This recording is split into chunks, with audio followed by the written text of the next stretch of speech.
How you doing, guys? My name is Lee. We're in the House of Lee in the Morayfield Megastore. On today's episode, we are going to take a look at my most used blaster for 2020. Let's get straight into it.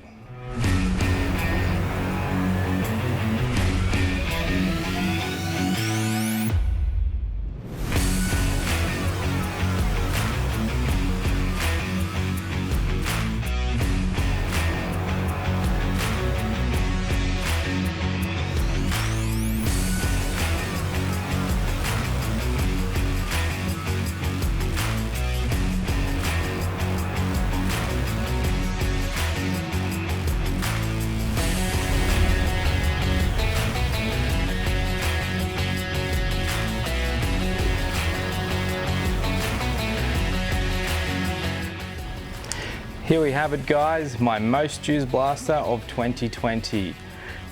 Let's explain a few things when it comes to this one here. This blaster was based off a receiver kit. So this was purchased as an SLR receiver kit, and then from there I've completely built the whole thing just using bit by bit from different places wherever I could get exactly what I was after.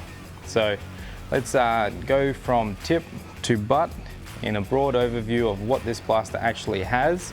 And keeping in mind, this blaster was actually built for Speedsoft. So the main intention for this blaster and its build was originally heading towards that Speedsoft kind of competitive blaster. So let's start at the front end here.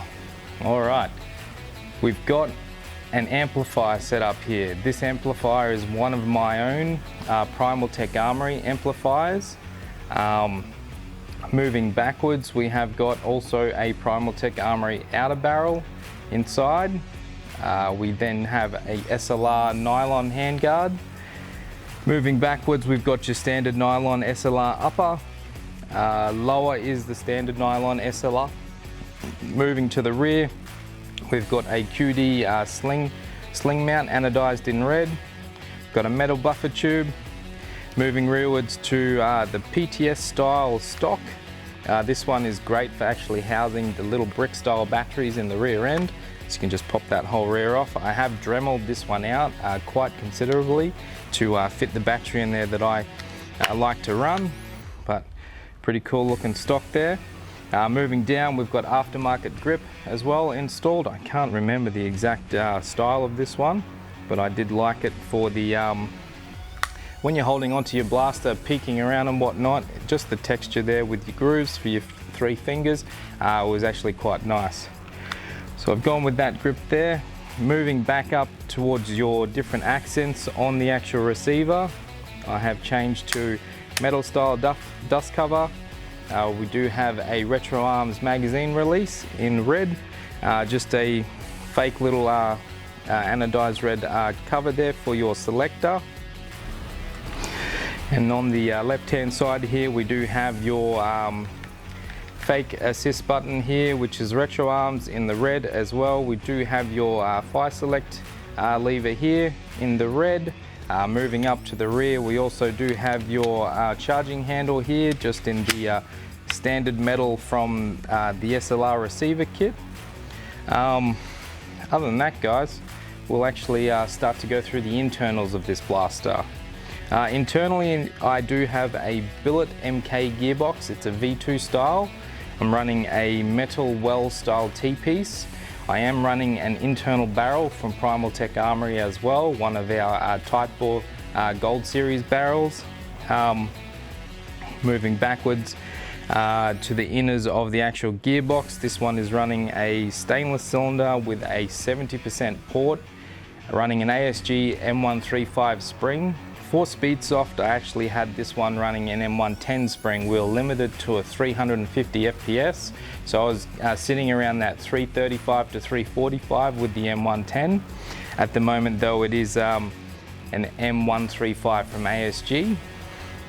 The gear set in this blaster is 12:1 SHS. Tappet plate is a Dream Army red tappet plate. I do have the SHS red cylinder head, running the SHS 6mm nozzle with a Wells rubber tip. They are SHS bushers, Fighting Bro shims. I do have an SHS anti-reverse latch and spring. I also have a Leviathan MOSFET as well internally, which is excellent. One of my favorite things when you're playing around with any V2 style gearbox. Moving down, we do have a 25k Tiny motor in this one. It has actually been redone though, so it is a Frankie of my own making. So 25k motor can with a different style armature inside there. It is sitting at 28 TPA, this one. We do have a speed trigger, a red anodized speed trigger as well. It is nice. That's pretty much the movement for my trigger there. I'll show you how fast I can semi this one as well when we take it over to the range and shoot it. Otherwise guys, there's not too much else when it comes to the internals of the gearbox setup.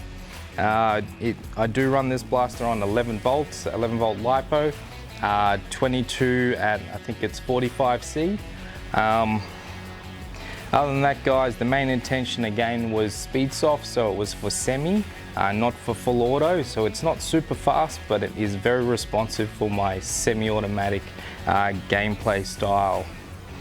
At its current sitting as well, this blaster is shooting around that 380 to 400 FPS, but we will show you that as well when we head over to the range.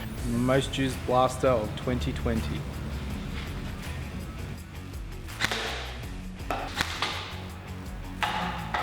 Now I'll give you a direct example of why I built this blaster and why it operates how it does. Check out the response for semi-auto on this thing. And we've got a human-sized target down there. It was built for Speedsoft, and remembering at the moment this is shooting 400 FPS. So here we go.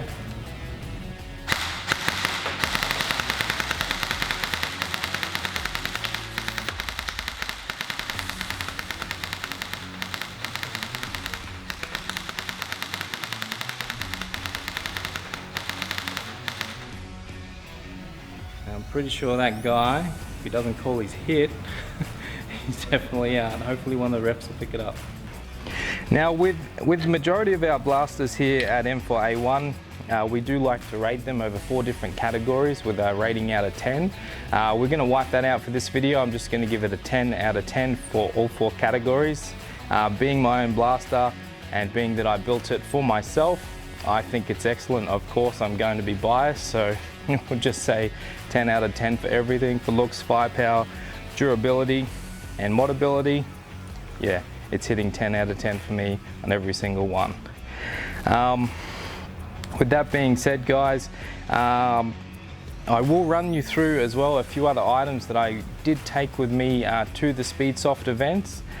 So one of those items was my gloves. I have some mechanics gloves. I have trimmed the top 2 fingers off on either side. This actually allows me to get right in when I'm actually holding the blaster.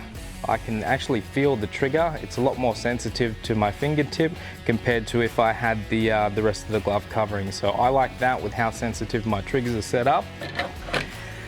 Moving on from the gloves, I also run, these are going to be your best friend when you're going to a Speedsoft style gameplay event, knee pads. These are the Dye knee pads. We do sell these at M4A1. I did purchase these from M4A1 through Ozgel.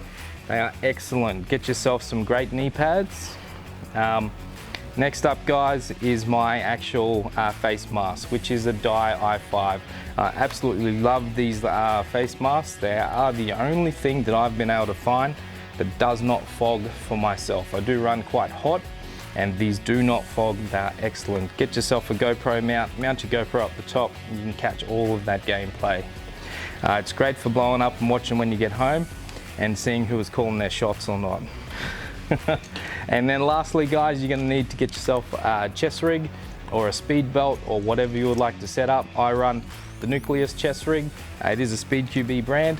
It sits straight across the chest, 3 mags on my chest, 1 in the blaster, and depending where I'm playing, if I'm doing pillar, I may have one mag as well in my pocket as a last resort. Majority of the time I was only running 4 mags on the field. That's all I ever usually needed. Other than that though guys, that has been basically the story of my most used blaster of 2020. I hope this kind of helps you out if you're looking to get into Speedsoft, give you some pointers as where you could start with your build. Definitely something nice and light, I do recommend. As you will notice, this one was completely nylon, receiver and front end. Yeah, running around on the field as light as possible and super responsive on semi is what you're looking for. One last thing as well, I did forget to mention the hop-up. This blaster is actually using a hop-up on the front as well. It is just a DKJ8. A DKJ8 hop-up inside one of my amplifiers. We do cut them. Nice little hole there, you can still get straight in and adjust that, but you are going to need a good hop-up as well if you want to be nice and accurate on the field. Other than that guys, that's really it from me here today at the Mega Store in the House of Lee. Thanks for tuning in. If you are watching this video, you're more than likely on YouTube, so please hit the bell, like, subscribe, get all the notifications when you do hit that bell. We are also on TikTok, Instagram, Facebook. If you are looking to purchase anything from us, we do have 17 stores. If you can't get into a brick and mortar store, go online, m4a1gelblaster.com. Everything over $30 is free shipping. Now just quickly before we leave, stop and think. Please stop and think guys, before you're doing anything with your gel blasters. Charge your lipos in a lipo safe bag so you don't burn your house down, and I'll see you on the next one. Thanks for tuning in.